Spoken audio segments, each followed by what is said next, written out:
Assalamualaikum warahmatullahi wabarakatuh. Yuk kita lanjut kisah dari Mas Rian ya, yang sekamar kos dengan dia season 2. Untuk yang mau saya upload yang full versionnya itu yang versi 1 ya teman-teman ya. Itu full version versi 1 aja itu udah hampir 21 jam tuh. Itu saya bagi jadi 3 bagian ya teman-teman ya. Dimulai nanti dari hari Sabtu hari ini ya, sampai nanti mungkin Senin pagi atau malam Seninnya ya. Nanti teman-teman bisa maraton nontonnya ya. Yuk kita langsung aja ke yang season 2, ngelanjutin yang part keempat ini ya. Tapi sebelum kita masuk ke part yang kelima ini, yuk kita harus berdoa dulu ya. A'udzubikalimatillahit tammati min syarri ma khalaq. Bismillahirrahmanirrahim. Wa huwas samiul alim. Allahumma sholli ala sayyidina Muhammad sallallahu alaihi wasallam. Ini dia selengkapnya. Dari arah belakang aku mendengar suara. Sebuah suara seperti gerobak yang banyak terbuat dari kayu. Suara burung bernyanyi terdengar sangat jelas di sini. Suara mereka terdengar sangat damai. Ditambah angin yang mulai menerpa, membuat mata ini seperti ingin terlelap. Saat sedang menikmati keadaan ini dari arah samping, terdengar suara, "Nuwun sewu mas." Suara bapak-bapak lewat di sampingku, sambil mendorong gerobak yang berisi beberapa bahan makanan pokok. Pakaiannya dikenakan seperti layaknya seorang petani. Mungkin bapak ini baru pulang dari bertani, pikirku. Aku pun menjawab pertanyaan dengan ucapan, "Nggih pak, monggo. Kondur napa pak niki?" Terlihat ekspresi bapak tersebut tersenyum atas jawabanku. Aku yang mau memundurkan motorku baru tersadar bahwa ternyata aku berada di jalan setapak kecil yang cukup hanya untuk dilewati 2 buah motor saja. Namun, alur jalan ini sama persis dengan jalan yang menuju rumahku. Hanya saja terlihat lebih kecil dan jalan masih terbuat dari tanah. Dan di samping jalanan itu terlihat masih ada aliran sungai kecil yang masih terlihat sangat jernih. Tak seperti biasanya. Perasaan yang aku rasakan saat berada di sini tak sama seperti yang lalu saat aku berada di tempat yang tak ku kenal. Aku berencana untuk kembali ke arah di mana aku datang tadi dan berharap akan berada di tempat yang semestinya. Namun saat aku melihat ke belakang ternyata keadaannya sudah berubah semua. Semua masih dalam keadaan asri. Tak ada sedikit pun jalanan yang terbuat dari aspal ataupun susunan paving. Saat aku dalam keadaan bingung, dari arah depan terdengar suara seorang wanita memanggil namaku. "Rian?" Suara lembut dan ramah, sangat enak didengar. Seketika itu juga, aku menoleh ke arah di mana suara itu berasal. Namun saat aku melihat ke sana ternyata tak ada siapapun. Yang ada hanya sosok bapak-bapak yang menyapaku tadi dan sekarang sudah berada sedikit lebih jauh. Aku masih mencoba melihat dan mencari dari mana arah suara yang memanggilku itu. Kulihat ke kanan dan ke kiri, namun yang terlihat hanya hamparan sawah dan beberapa pepohonan besar dan rimbun saja. Aku mencoba menghidupkan motorku dengan starter atau selahan, namun sama sekali tak berhasil menghidupkan motorku. Dengan sangat terpaksa, aku menuntun motorku bergerak ke depan, mengikuti jalan setapak ini yang kuyakin akan menuntunku menuju jalan rumah, walau jalan yang kutapaki ini berbeda wujud saja. Saat tengah mendorong motorku dan berada di jembatan yang ternyata masih terbuat dari kayu, dengan arus di bawah yang sangat deras, suara wanita tadi terdengar lagi. Dan sekarang terdengar sangat jelas dibanding yang tadi. "Rian, hati-hati." Suara wanita itu terdengar memperingatkanku. Kali ini aku melihat sekelebat sosok wanita yang berjalan ke arah jalan pertigaan dan berbelok ke kiri. Aku sangat mengenal sosok wanita itu, walau dari belakang. Sosok wanita memakai gaun berwarna putih, berjalan, sambil menoleh dan melempar senyum padaku. Melihat sosok itu, perasaan dalam hatiku merasa berdebar sangat kencang. Rasa kangen yang selama ini aku rasakan, kupikir akan segera terobati. Sesegera mungkin aku melewati jembatan kayu ini. Sesampainya di seberang jembatan, motorku tinggalkan di sana dan aku berlari mengejar sosok wanita tersebut. Saat ku kejar dan sudah berada di pertigaan, aku belok ke kiri, sesuai dengan arah kemana wanita itu pergi. Ternyata masih terlihat sosok wanita yang selama ini ku cari. Tanpa memastikan dia benar atau bukan sosok yang aku cari, aku langsung memanggilnya. "Sinta, berhenti, tunggu sebentar. Kenapa sih kamu hindarin aku terus?" teriakku pada wanita itu. Sosok wanita itu pun berhenti seolah merespon kata-kataku tadi. Namun, sosok wanita ini tidak langsung menoleh ke arahku dan hanya berdiam diri saja di sana. Karena posisiku masih terlalu jauh, aku kemudian berlari buru-buru mendekatinya. Namun belum sampai aku mendekatinya, sosok wanita itu kembali berjalan dan menuju ke arah sebuah rumah yang terbuat dari anyaman bambu dan beberapa kayu sebagai rangka utama rumah tersebut. Wanita yang sangat mirip dengan Sinta itu menemui seseorang bapak dan ibu yang sedang berada di depan rumah kayu tersebut. Sosok bapak yang ditemui itu ternyata adalah bapak-bapak yang tadi menyampaku di jalan. Sedangkan sosok ibu itu, aku belum pernah sama sekali melihatnya. Sosok wanita yang mirip dengan Sinta itu mendekati kedua orang tua itu dan mengucapkan salam, kemudian mencium kedua punggung tangan kedua orang tua itu. Aku terus berjalan mendekat ke arah mereka. Terlihat sangat akrab sekali sosok yang mirip dengan Sinta itu dan kedua orang tua itu. Sosok wanita mirip Sinta itu terlihat sangat menghormati mereka. Aku beranikan untuk mendekat dan bertanya pada mereka. "Assalamualaikum, Pak, Bu." Sambil mengucap salam, aku sedikit melirik ke arah wanita yang mirip Sinta itu. "Waalaikumsalam." Kedua orang tua itu menjawab salamku. Sosok yang mirip Sinta itu terlihat menjawab lirih dan sambil tersipu malu. "Wah, enten nopo niki? Kok tumben sangat den mas?"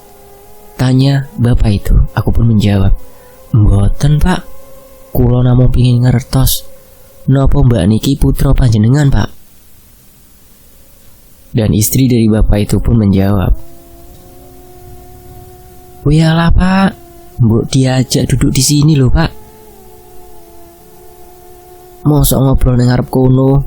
Ya, ibu itu menyuruh kita untuk ngobrol di dalam rumah. "Wah iya, monggo den mas, mlebet mawon. Pangapunten, kupu kula reget." Dan bapak itu pun mempersilahkanku masuk. Namun saat aku akan melangkah masuk ke arah rumah bapak itu, tiba-tiba aku merasakan bumi ini bergetar sangat kencang, sampai-sampai aku menundukkan badanku dan melindungi kepalaku sembari menjaga tubuhku agar tidak jatuh akibat getaran yang cukup kencang itu. Getaran yang awalnya terasa sangat kencang, perlahan melambat dibarengi beberapa suara orang yang aku kenal sedang memanggilku. "Yan, Rian, oh Yan." Beberapa orang memanggil namaku. Aku yang masih tertunduk belum berani untuk mengangkat kepalaku dan membuka mataku. Namun ada satu suara yang membuatku langsung berdiri tegak dan langsung mencari sumber suara itu. "Rian, sudah bangunlah, sudah tidak apa-apa." Suara Sinta terdengar sangat jelas di telingaku. Saat aku berani membuka mataku, ternyata aku sudah berada di depan sebuah kantor balai desa di desaku. Dan di sekelilingku ternyata ada Mbah Margono, Ningrum, dan Aruna. Mereka bertiga ternyata sudah berada di sana sejak lama. "Nah kan, akhirnya sadar juga kalau dia yang manggil," ucap Mbah Margono. Dasar, emang kangen banget apa ya kamu sama si centil itu?" ucap Aruna sedikit bete kelihatannya. "Kamu ini kenapa Yan? Kok bisa sampai gini?" Ningrum terlihat lebih khawatir padaku. Aku sama sekali belum merespon ucapan mereka bertiga. Aku masih mencari sumber suara yang kurasakan sangat mirip dengan suara Sinta. Aku melihat ke sekeliling mereka bertiga. Aku yakin sekali melihat raut muka dari mereka bertiga. Pasti mereka tahu sebenarnya itu suara siapa. Dari ekspresi Mbah Margono, terlihat dia sangat senang. Entah apa yang membuatnya tersenyum senang. Kemudian ekspresi dari Aruna yang terlihat cemberut, sama persis saat dia sedang dibanding-bandingkan dengan si Sinta. Hanya saja ekspresi Ningrum yang terlihat biasa saja seperti biasanya. Saat sedang mengidentifikasi raut muka dari mereka bertiga, dari arah belakang mereka Aku melihat ada sosok Sinta yang sedang memantau kita berempat dari balik tembok. Aku yang sudah tersadar ada sosok Sinta di belakang tembok itu berusaha untuk keluar dari kerumunan mereka bertiga dan hendak langsung beranjak menemui Sinta. Namun saat aku akan melangkah mendekati Sinta, Mbah Margono menghalangiku sambil berkata, "Ditahan dulu Yan, kalau mau ketemu. Ini belum saatnya. Dia hanya menjengukmu saja," ucap Mbah Margono tersenyum. Aku yang terlalu rindu dengan sosok Sinta masih mencoba menerobos hadangan dari Mbah Margono. Dan saat itu juga Aruna yang posisinya berada di sampingku menarik pundakku hingga aku langsung menghadap ke arahnya. Terlihat raut muka Aruna yang emosi dan tak terbayangkan. Plak, plak, plak, plak. 2 tamparan telak langsung dilayangkan oleh Aruna padaku. "Kamu ini sadar gak sih? Margono kan udah bilang ditahan dulu karena emang belum waktunya." Aruna memarahiku dengan kesal. "Tapi aku ingin bertemu dengannya, walau sebentar saja." Kepalaku menunduk sambil merasakan sakit karena tamparan Aruna. Sudah gak apa-apa. Tapi kamu Yan, tolong ditahan dulu. Ini emang belum waktunya. Kamu bisa pilih sekarang, bisa ketemu dia, tapi ini yang terakhir. Atau kamu mau menunggu waktunya dan dia bisa menemani kamu dan keluarga kecilmu kelak, terang Mbah Margono padaku. Mereka berdua melakukan hal itu karena mereka peduli padaku. Aku yang merasa bersalah langsung memutuskan untuk meninggalkan area itu. Aku berjalan kaki menuju ke rumah sambil menundukkan kepalaku dan memikirkan hal yang barusan terjadi. Setelah aku berjalan sedikit jauh dari lokasi mereka, terdengar Mbah Margono memanggil namaku. Aku yang masih berpikir tentang tingkahku tadi membuatku mengacuhkan panggilan dari Mbah Margono. Tak terasa aku sudah sampai di rumah. Kebetulan bapakku sudah berada di halaman rumah sambil menanam pohon dan mengurusi tanaman hias. "Assalamualaikum Pak, Rian pulang." Aku mengucap salam dan mencium punggung tangan bapakku. "Waalaikumsalam Yan. Duh, kok mukanya lesu begitu? Kenapa? Ada masalah ya?" Iyalah, motormu mana tadi? Kan pakai motor toh?" Bapak bertanya padaku. Seketika itu juga aku tersadar kalau pulang tanpa menggunakan motor. Aku kemudian buru-buru balik ke arah di mana motorku berada dan tentunya akan bertemu lagi dengan mereka bertiga. Saat aku akan mengambil motorku dan melewati tempat di mana ada Mbah Margono, ternyata di sana sudah tidak ada siapapun dan aku terus berjalan mencari motorku yang kutinggalkan. Ternyata motorku berada di sebelah jembatan di mana aku bertemu dengan Ningrum dulu. Terlihat juga di sana Ningrum sedang duduk di atas motorku, seolah menjaga motorku supaya tidak diambil orang lain. "Loh Ningrum, kamu nggak pergi juga kayak Mbah Margono sama Aruna?" tanyaku setelah sampai di lokasi motorku. "Tidak, aku sengaja di sini untuk menjaga motormu sambil mengenang masa lalu saat rumahku masih di sini," jawab Ningrum tersenyum ramah. "Wah, makasih ya, maaf merepotkanmu," ucapku pada Ningrum. "Berterima kasih." "Udah, gak perlu sungkan. Aku sudah bersyukur kamu mau membantuku bertemu dengan Margono dan aku tidak perlu diusir dari sini." Dan aku pun bertanya pada Ningrum. "Ningrum, aku mau tanya, apakah aku salah terlalu kangen sama Sinta?" tanyaku pada Ningrum. Tidak sama sekali. Manusia punya perasaan dan kami pun juga memiliki perasaan yang sama. Kita tidak bisa menyalahkan perasaan kita, tapi kita juga harus bisa mengatur perasaan kita harus seperti apa. Sudah dulu ya, cepatlah pulang. Aruna mempunyai kabar baik untukmu tentang Sinta, jelas Ningrum padaku.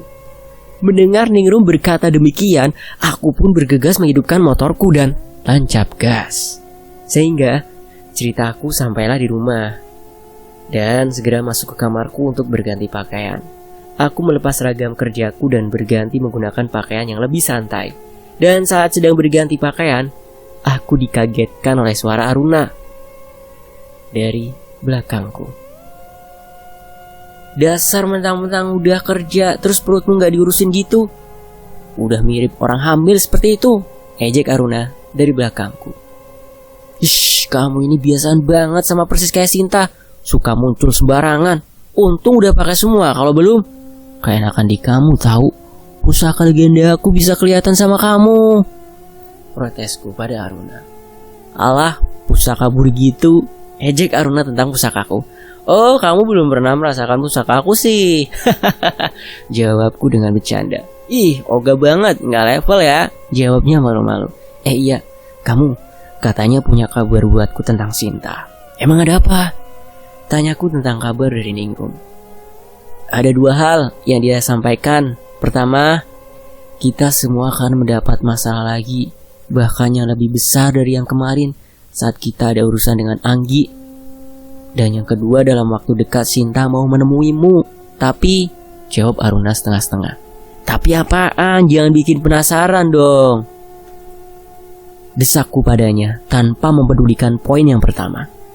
Tapi perutmu sama fisikmu dikondisikan lagi, jawab Aruna sambil tersenyum.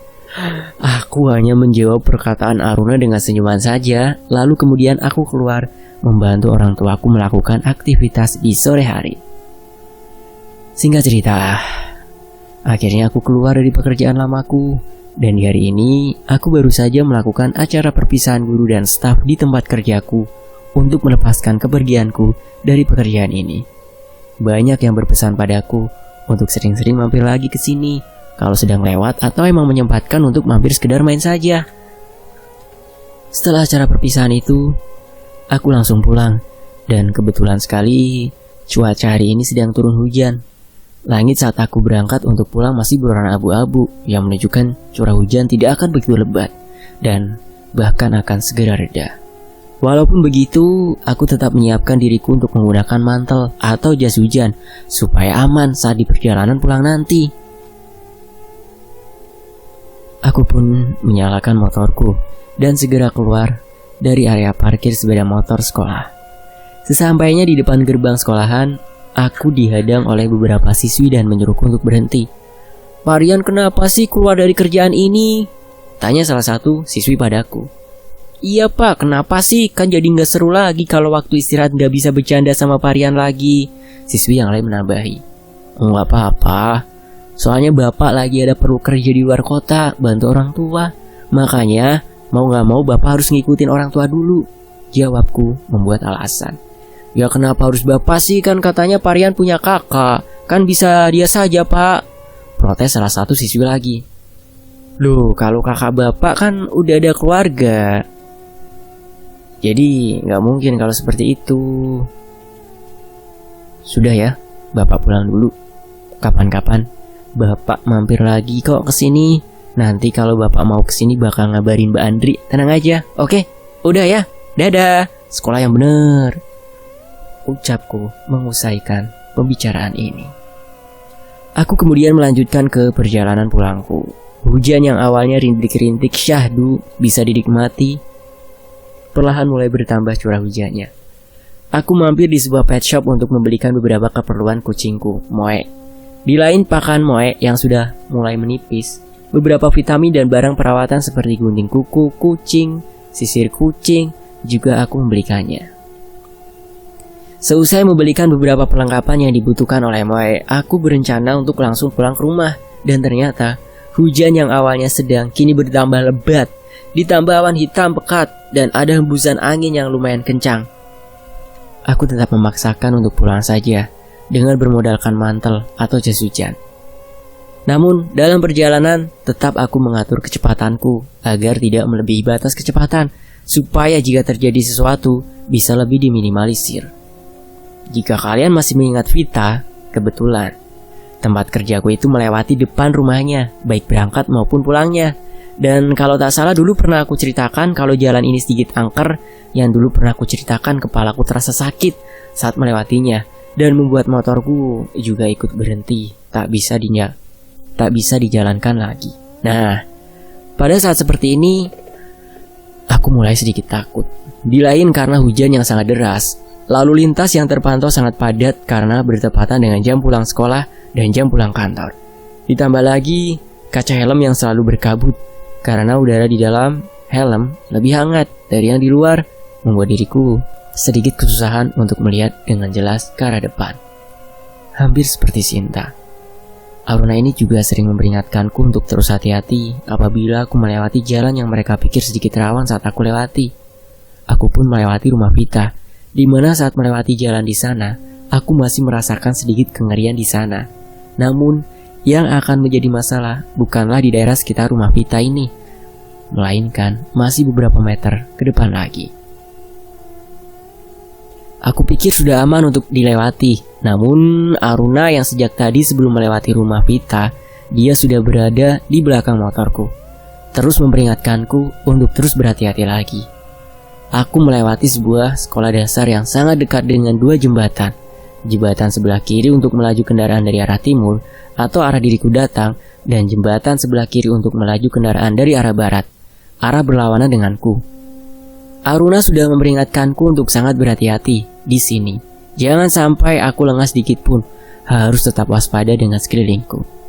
Pian, kamu harus hati-hati di sini. Akan ada kejadian besar di sini setelah ini. Tolong turunkan kecepatanmu, saran Aruna padaku. Aku menuruti apa yang dikatakan oleh Aruna padaku, dan benar saja, saat itu dari arah belakangku terdengar suara motor RX King dengan kecepatan tinggi. Terdengar dari suaranya, melaju sangat kencang mendahuluiku. Kelihatannya dua orang anak SMA yang baru saja pulang sekolah. Begitu pula dari arah barat terlihat sebuah truk bermuatan pasir melaju dengan kecepatan tinggi. Kejadian naas terjadi di sini. Si motor RX King masih melaju dengan sangat cepat tanpa menyadari ada lubang di jalan yang lumayan besar.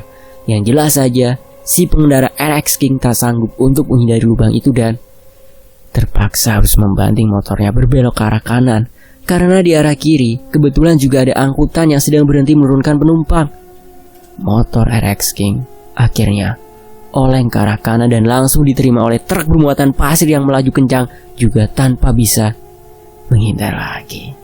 Naas bagi pengendara motor, karena membanting setir ke arah kanan membuat mereka terjatuh dan terseret masuk ke bawah truk bermuatan pasir, dan seketika itu juga tubuh kedua anak SMA itu hancur karena terlindas ban truk bermuatan pasir itu. Tak berhenti sampai di situ. Kedua remaja tadi sudah selesai terlindas truk dan sekarang motor yang ditumpangi mereka juga tertabrak mobil yang berada di belakang truk tersebut. Dan anehnya, setelah motor mereka tertabrak mobil, ban depan dari motor tersebut terlepas dan memantul ke arahku karena tertabrak mobil tadi. Tapi sekali lagi, alhamdulillah aku bisa selamat. Entah dari mana, pada kejadian itu, aku yang terlalu fokus dengan kejadian naas di depanku tak melihat ada kucing yang menyeberang dan hampir terlindas olehku. Namun sebelum sempat terlindas, aku sudah rempol yang membuat motorku selip di bagian depan, membuat aku terjatuh sebelum ban yang terpental tadi mengenai kepalaku. Sungguh sangat nyaris. Mungkin jika kebetulan tak ada kucing itu, aku bisa terkena ban yang terlempar itu. Setelah jatuh, aku berusaha bangkit dan melihat di mana kucing itu. Aku sempat melihat kucing itu yang membuatku aneh. Kucing itu sangat mirip dengan Moe. Dan setelah itu kucing itu menghilang, entah kemana. Melihat aku terjatuh, Aruna melihat ke sekeliling area dan melihat ke satu titik dengan penuh kebencian. Samar-samar aku mendengar suara, "Kalian berdua beraninya menghalangiku mengurus anak ini." Anak yang dimaksud adalah aku. Aruna langsung terbang menuju ke arah titik di mana dia merasa seperti ada sosok yang memang sengaja mencelakaiku. Dari arah kecelakaan itu, aku melihat sosok anak remaja yang tadi menggunakan RX King itu, namun dengan bentuk yang berbeda. Mereka terlihat seperti transparan dan mencoba meminta tolong pada orang di sekitar mereka, tapi tak ada yang menanggapi. Raut muka mereka terlihat sangat bingung dan ketakutan. Satu persatu orang di sana dia hampiri, namun tetap tak ada yang meresponnya, hingga akhirnya mereka mendekatiku dan berkata. Dan warga di sekitar sana langsung berkumpul ke arah di mana mereka berdua terlindas. Sebagian warga ada yang meminggirkan motor yang sudah ringsek itu. Beberapa warga lain juga mengamankan keadaan sekitar dan menjaga TKP agar tetap aman beserta hamburan tubuh kedua anak malang itu. Ada juga warga yang berlari ke arahku memastikan diriku baik-baik saja dan meminggirkan motorku. Dan 2 orang warga menghampiri mobil yang berada di belakangku yang ternyata ban motor tadi melayang dan mengenai kaca mobil di belakangku hingga tembus tengah. Aku yang masih dalam keadaan linglung karena syok, dan syokku bukan karena kecelakaan yang menimpa anak-anak itu, tapi syok karena mau menabrak kucing yang mirip dengan Moe. Aku masih celingukan ke kanan dan ke kiri mencari sosok Moe itu, dan tetap saja aku tak menemukan kucingku itu. Memang aneh bagaimana bisa kucingku berada di sana dan menghilang begitu saja. Masnya enggak apa-apa toh? Ada yang luka enggak? Salah satu mas-mas datang memastikan keadaanku. Apa mas? Gimana? Ya mas, aku masih belum fokus dan masih terlihat bingung. Ada yang luka enggak mas? Memarah atau apa gitu? Mas-mas itu bertanya sambil memastikan tubuhku aman tak ada luka dan menuntunku ke pinggir jalan. Seketika itu juga jalan menjadi sangat macet. Di lain karena kecelakaan itu, banyak mobil dan kendaraan lain yang berjalan perlahan sambil melihat tubuh yang berserakan itu. Bahkan ada yang sampai mengabadikannya dengan video itu.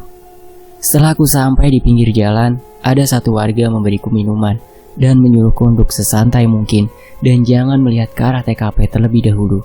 Mungkin takutnya aku jadi trauma karena itu.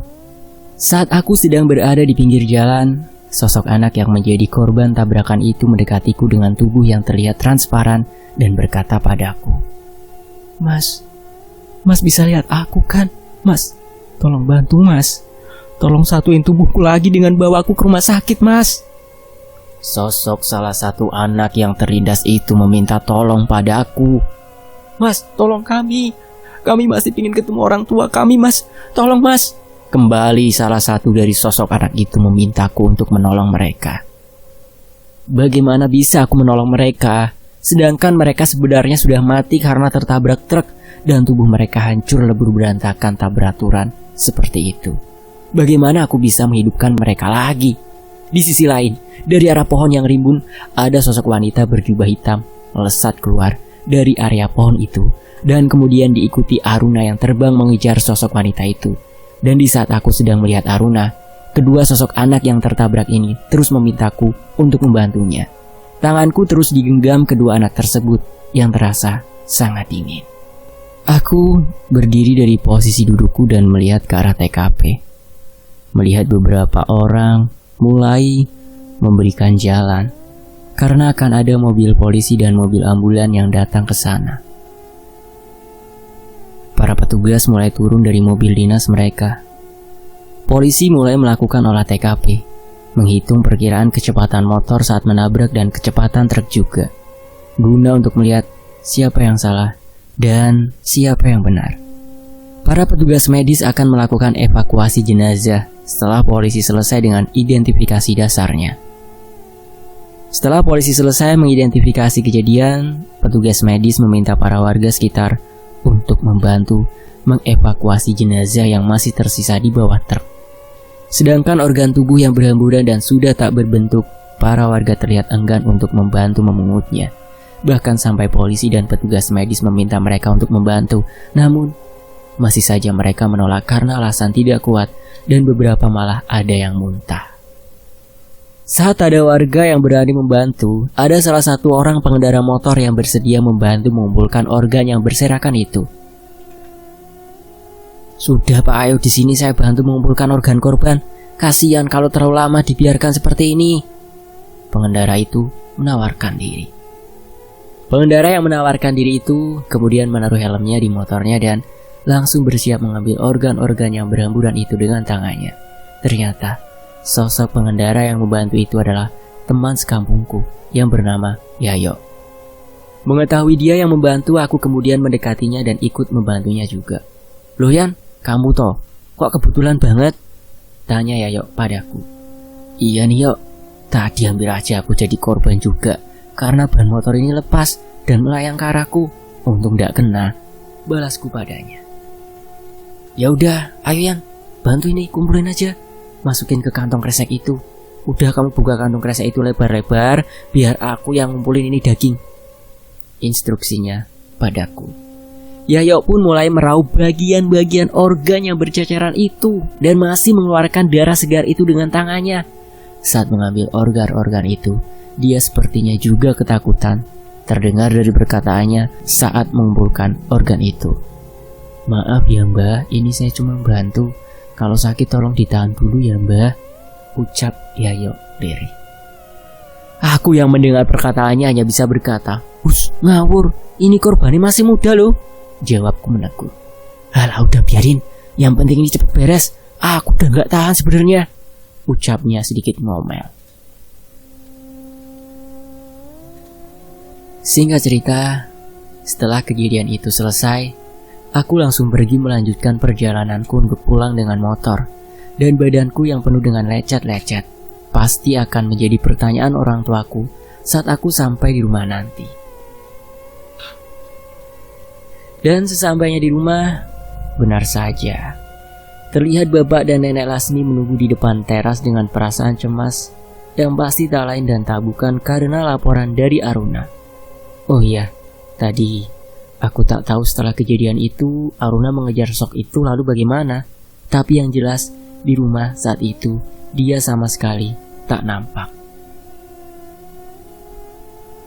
Bapak berkata kepadaku, kalau mulai saat ini kita harus lebih berhati-hati dimanapun dan kapanpun. Bapak berkata, imbas dari pertempuran kala itu ternyata belum berakhir dan mungkin akan lebih parah lagi. Dan mungkin akan ada korban jika kita tak berhati-hati. Mendengar Bapak berkata demikian, aku malas ketika itu juga menjadi merinding tak karuan. Bagaimana kalau memang akan ada serangan susulan?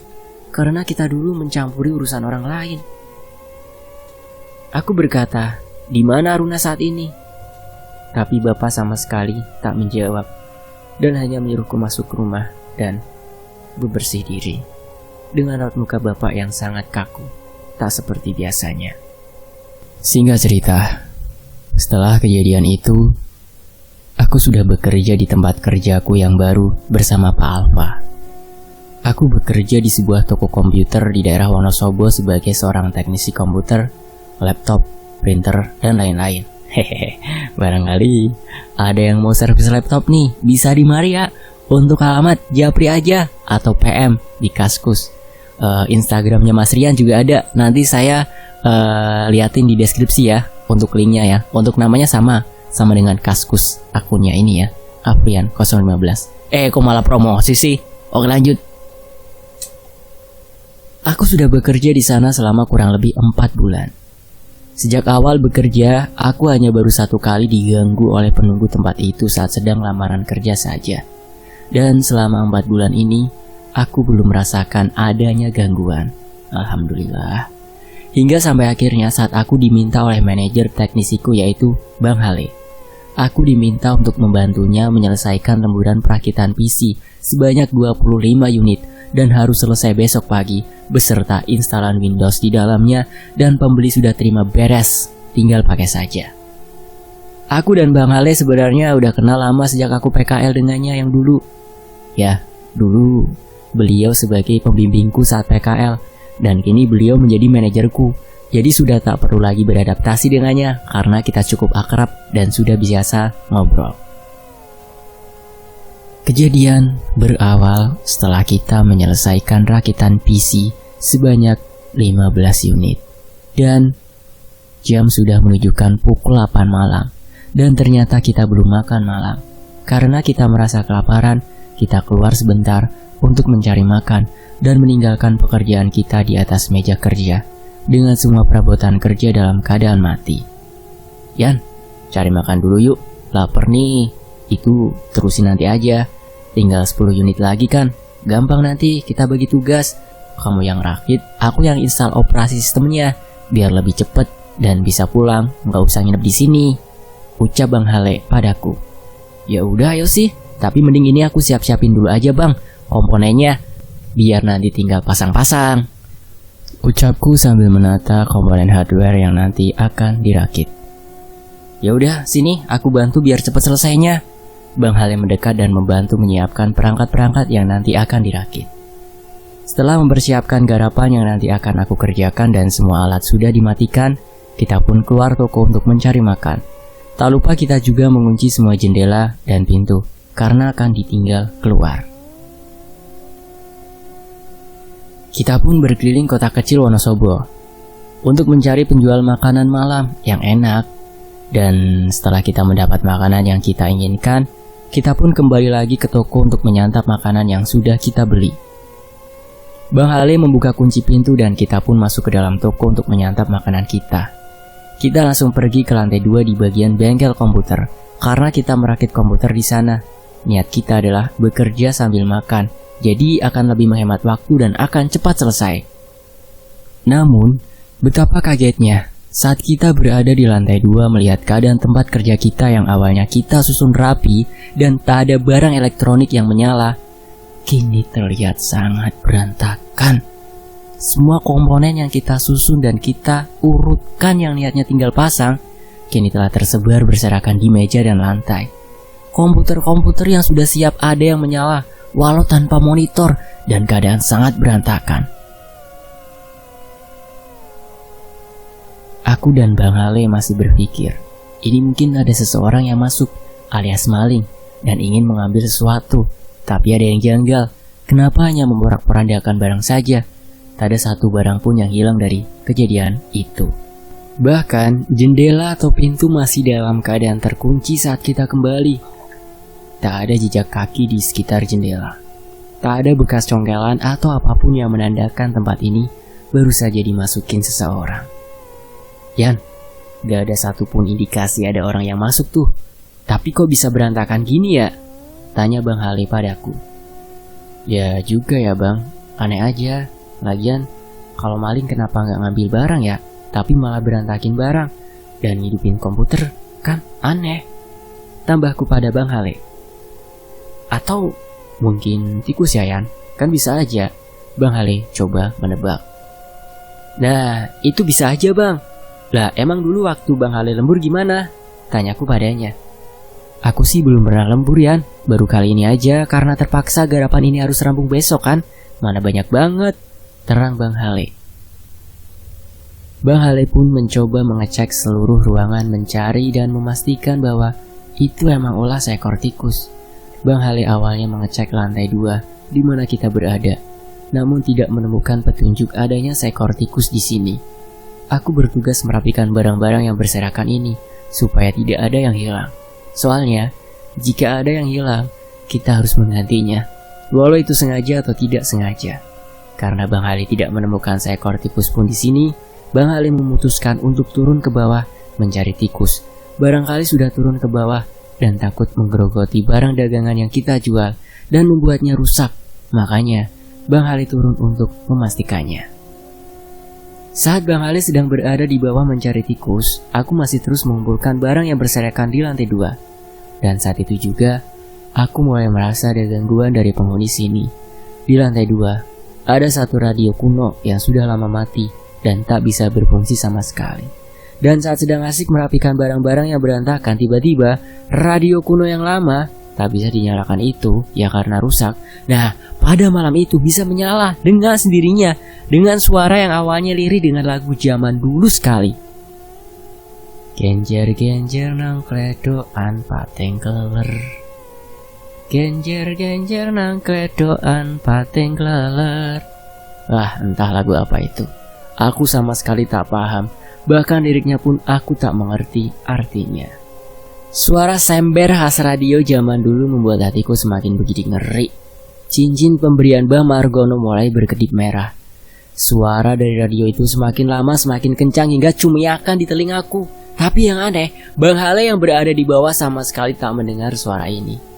Suara makin lama makin keras hingga pada akhirnya radio itu diam sendiri tanpa mengeluarkan suara sama sekali. Namun cincin dari Bang Margono masih terus berkedip. Dari arah tangga terdengar suara langkah kaki seseorang yang tengah naik ke atas menuju ke arahku. Aku yang masih syok karena suara radio yang tadi berbunyi sendiri hanya terdiam sambil terus mengamati. Siapa yang menaiki tangga itu? Aku berharap kalau itu adalah Bang Hale. Perlahan sosok yang naik ke lantai 2 terlihat. Aku sangat lega. Yang kulihat ternyata adalah Bang Hale. Tapi anehnya, cincin dari Bang Margono terus berkedip. Bahkan kedipnya malah semakin cepat sejalan dengan sosok Bang Hale yang mendekatiku. Bang, tadi aneh banget sumpah. Ini radio kok bisa bunyi sendiri ya? Mana keras banget lagi. Tapi tiba-tiba mati sendiri. Kan kata Bang Hale, ini radio udah lama mati kan? Tanyaku sambil terus berjalan mundur. Karena ekspresi Bang Hale saat itu sangat aneh. Tak sama seperti saat dia turun tadi. Ditambah kedipan cincin ini semakin kencang. Saat sosok Bang Hale ini mendekat ke arahku, terdengar suara seseorang lagi sedang menaiki anak tangga. Tapi kali ini suara itu terdengar sangat kencang dan cepat. Tuk, tuk, tuk, tuk, tuk, tuk, tuk. Ternyata sosok yang menaiki tangga itu adalah... Kira-kira siapa ya? Cari tahu di bagian berikutnya ya. Nggak tahu nih, Mas Rian mau lanjut kapan ya? Tapi mudah-mudahan saja Mas Rian mau lanjutin ya. Karena rasa penasaran kita udah sangat besar banget. Ya semoga aja Mas Rian lanjut ya Mas ya. Ini nanggung banget nih. Ayo dong lanjut lagi yang season 2 ini. Dan seperti yang ada di awal video tadi, Mas Rian ngadain sayembara bikin cover untuk novelnya beliau ya. Yang sekamar kos dengan dia yang pertama itu, alhamdulillah mau diangkat jadi novel teman-teman. Jadi sebagai fansnya Mas Rian nih, atau kita yang dukung Mas Rian, ayo dong ikut ya. Nanti dimasukin ke Instagramnya Mas Rian ya, dengan cara di tag atau dikirimin lewat DM ya. Untuk link dari Instagramnya Mas Rian ada di box deskripsi ya. Dan sampai di sini dulu, saya pamit undur diri. Mohon maaf kalau ada salah kata ya, atau dalam pembawaannya kurang berkenan.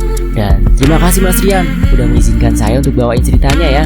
Dan tentunya makasih banget nih buat teman-teman yang udah sejak lama mau nyimak kisah misteri di sini. Dan saya pamit undur diri. Wassalamualaikum warahmatullahi wabarakatuh. Sampai jumpa. Dan